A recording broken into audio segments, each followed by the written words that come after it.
मैं नैन्सी रावत, भारत में आपका स्वागत है। नमस्कार, मैं हूं कपिल तिवारी। प्रस्तुत हैं आज के मुख्य समाचार। पूर्वांचल एक्सप्रेसवे पर बड़ा हादसा, 2 बसों की टक्कर में 8 की मौत। पार्थ चटर्जी को लेने अस्पताल पहुंची ईडी की टीम। राजनाथ सिंह बोले पीओके भारत का हिस्सा। भारत में मिले मंकी पॉक्स के नए मामले। अब खबर विस्तार से। उत्तर प्रदेश के बाराबंकी जिले में दर्दनाक हादसा हुआ है। हादसे में 8 यात्रियों की मौत हो गई है, जबकि 12 से ज्यादा यात्री घायल हो गए। घायलों को अस्पताल में भर्ती कराया गया है। मौके पर पहुंची पुलिस ने हाईवे से क्षतिग्रस्त वाहनों को हटवाया और यातायात सुचारू रूप से शुरू करवाया।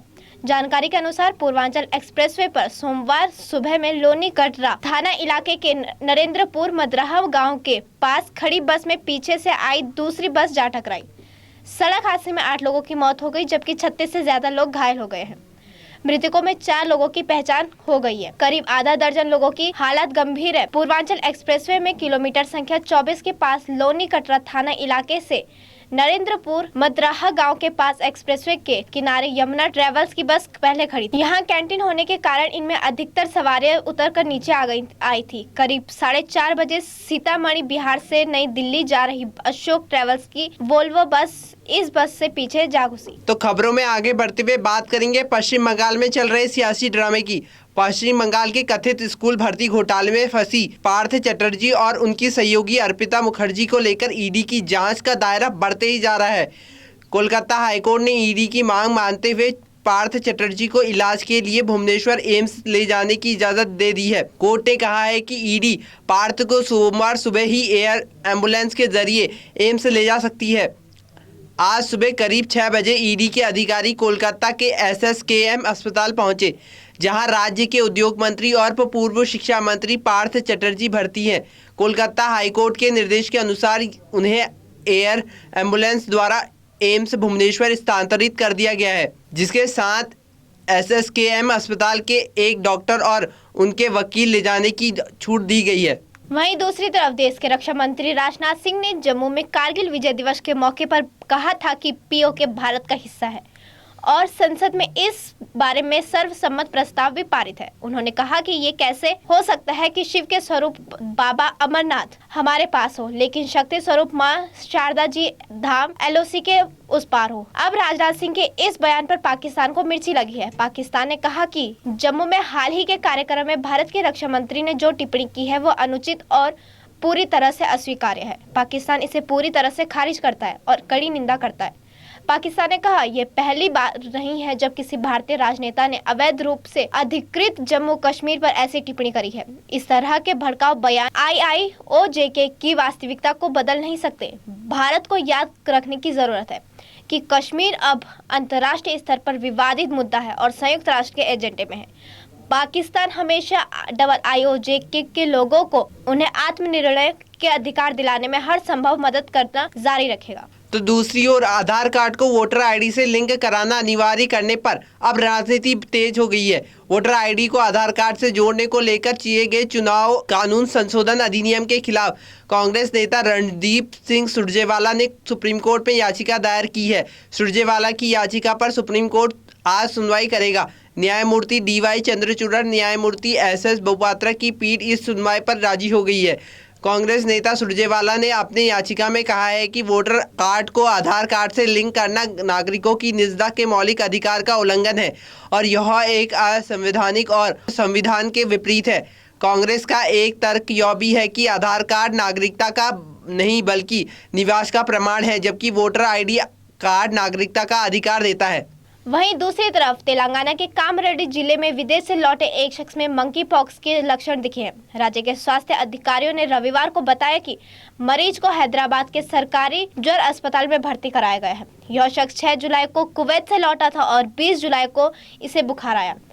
राज्य के जन स्वास्थ्य निदेशक श्रीनिवास राव ने बताया कि शख्स के शरीर पर 23 जुलाई को चकसे पड़ने लगे, जिसके बाद उसे कामारेड्डी जिले के एक निजी अस्पताल में भर्ती कराया गया। अस्पताल के डॉक्टरों ने मंकी पॉक्स के लक्षण दिखने पर उसे कामारेड्डी जिले के सरकारी अस्पताल में रेफर कर दिया है और वहां से मरीजों को यहां ज्वर अस्पताल में लाया गया। अब वक्त है एक छोटे से ब्रेक का, फिर लौटेंगे। ITM हमारा, इसमें बहती ज्ञान की गंगा है, इसमें रहती प्रेम की यमुना है, सिद्धांतों का उच्च हिमालय है, भक्त भी सिखाता एक तिरंगा है। गुरुकुल जैसा प्यारा ये ITM हमारा, सच्चे सपनों सा प्यारा ये ITM हमारा। ITM हमारा ये इंस्टीट्यूट हमारा, सच्चे सपनों सा प्यारा ये ITM हमारा। ITM हमारा ये इंस्टीट्यूट हमारा, सच्चे सपनों सा प्यारा ये ITM हमारा। ब्रेक के बाद आप सभी का स्वागत है फिर से खबरों में। खबरों का सिलसिला आगे बढ़ाते हुए नजर डालते हैं उत्तराखंड की कुछ प्रमुख खबरों की। पंचायती राज मंत्री सतपाल महाराज ने कहा है कि केंद्र सरकार ने राष्ट्रीय ग्राम स्वराज अभियान के तहत उत्तराखंड को 2022-23 के वर्ष के लिए 135 करोड़ की मंजूरी मिल गई है। इससे पहले त्रिनेत्री पंचायती को मंजूरी मिल गई है। क्षेत्र पंचायत सदस्यों के लिए मानदेय तय किया जाएगा। इस संबंध में वित्त विभाग से शीर्ष वार्ता की जाएगी। इसके अलावा पंचायत प्रतिनिधियों के खर्चे के लिए गाइडलाइन भी जारी की जाएगी। मीडिया से बातचीत में पंचायती राज मंत्री सतपाल महाराज ने कहा कि आज़ादी के अमृत महोत्सव के अवसर पर प्रधानमंत्री नरेंद्र मोदी व केंद्रीय पंचायती राज मंत्री गिरिराज सिंह की पहल पर प्रदेश में पंचायतों को सशक्त करने का लगातार प्रयास किया जा रहा है। उन्होंने कहा कि सतत विकास लक्ष्यों को हासिल करने के लिए गरीबी मुक्त एवं दृढ़ निश्चय, आजीविका युक्त गांव, स्वस्थ गांव, उन्नत गांव समेत सभी महत्वपूर्ण विषयों को लेकर पंचायतों को आत्मनिर्भर बनाने के लिए मुख्यमंत्री पुष्कर सिंह धामी के नेतृत्व में सरकार प्रयासरत हमेशा रहती है। वहीं दूसरी तरफ स्वास्थ्य मंत्री डॉक्टर धन सिंह रावत ने कहा कि प्रदेश की ग्रीष्मकालीन राजधानी गैरसैंण को उप जिला अस्पताल की सौगात मिलेगी। इसके लिए सरकार ने 3.06 करोड़ की धनराशि स्वीकृत कर दी है। अगस्त से अस्पताल भवन का निर्माण शुरू किया जाएगा। उप जिला अस्पताल बनने से क्षेत्र की एक बड़ी आबादी को गैरसैंण में बेहतर इलाज की सुविधा मिलेगी। स्वास्थ्य मंत्री ने राजकीय महिला बेस अस्पताल शिमली सामुदायिक स्वास्थ्य केंद्र गैरसैंण का निरीक्षण किया। इस दौरान उन्होंने कहा कि स्वास्थ्य व्यवस्थाओं को मजबूत करना सरकार की प्राथमिकता है। शीघ्र ही गैरसैंण में उप जिला अस्पताल खोला जाएगा। उन्होंने उप जिला अस्पताल के शीघ्र निर्माण कार्य शुरू करने के लिए विभागीय अधिकारियों को निर्देश दिए। उन्होंने कहा स्वास्थ्य विभाग के अधिकारियों को आगामी अगस्त माह में उप जिला अस्पताल के शिलान्यास को कहा। खबरों का सिलसिला आगे बढ़ाते हुए नजर डालते हैं अंतर्राष्ट्रीय खबरों पर। ब्रिटेन में पीएम पद की दौड़ में अब रोचक मोड़ आ पहुंचा है। भारतीय मूल के ब्रिटिश नागरिक ऋषि सुनक इस रेस में सबसे आगे चल रहे हैं। इस बीच सुनक के बीच चीन को लेकर एक बड़ा बयान सामने आया है। उन्होंने अपने एक बयान में कहा है कि अगर वह ब्रिटिश के प्रधानमंत्री बनते हैं तो एशिया महाशक्ति चीन के खिलाफ सख्त कार्रवाई करेंगे। सुनक ने चीन को घरेलू और वैश्विक सुरक्षा के लिए मद्देनजर सबसे बड़ा खतरा करार दिया है। ब्रिटिश प्रधानमंत्री की दौड़ में शामिल एक अन्य प्रतिद्वंदी लीज ट्रस ने ऋषि सुनक पर चीन और रूस को लेकर एक नरमी बरतने का आरोप लगाया था। इसके जवाब में ऋषि सुनक ने चीन को लेकर अपनी ये प्रतिक्रिया दी है। इससे पहले चीन की सरकारी मीडिया ग्लोबल टाइम्स ने अपने एक लेख में ब्रिटिश प्रधानमंत्री की पद के दौड़ में शामिल ऋषि सुनक को चीन संबंधों को बेहतर करने पर एक स्पष्ट और व्यवहारिक दृष्टिकोण वाला उम्मीदवार बताया था। अब चीन को लेकर ऋषि सुनक का ये बयान चीनी सरकार के लिए एक बड़ा झटका साबित हुआ है। वहीं दूसरी तरफ फिलीपीन विश्वविद्यालय में गोलीबारी में 3 लोगों की मौत की खबर है। फिलीपीन पुलिस ने रविवार को राजधानी में विश्वविद्यालय की स्नातक समारोह में गोलीबारी की घटना में 3 लोगों की मौत और एक व्यक्ति के घायल होने की सूचना दी। पुलिस ने कहा कि बंदूकधारी को क्यूजन शहर में एंटोनियो डी मनीला विश्वविद्यालय के गेट के पास गोलीबारी के बाद पकड़ लिया गया था।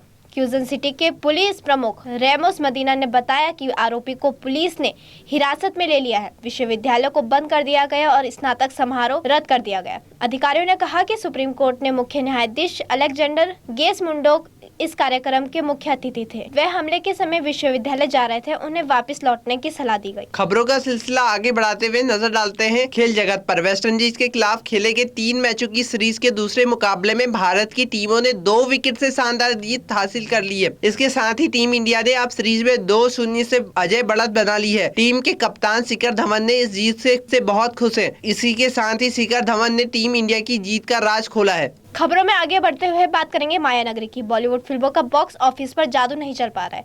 बीते शुक्रवार को रणवीर कपूर की फिल्म शमशेर रिलीज हुई थी। इस फिल्म से रणवीर ने लंबे समय के बाद बॉक्स ऑफिस पर वापसी की है। रणवीर की इस फिल्म को फैंस से बहुत उम्मीदें थी, मगर फैंस निराश हुए।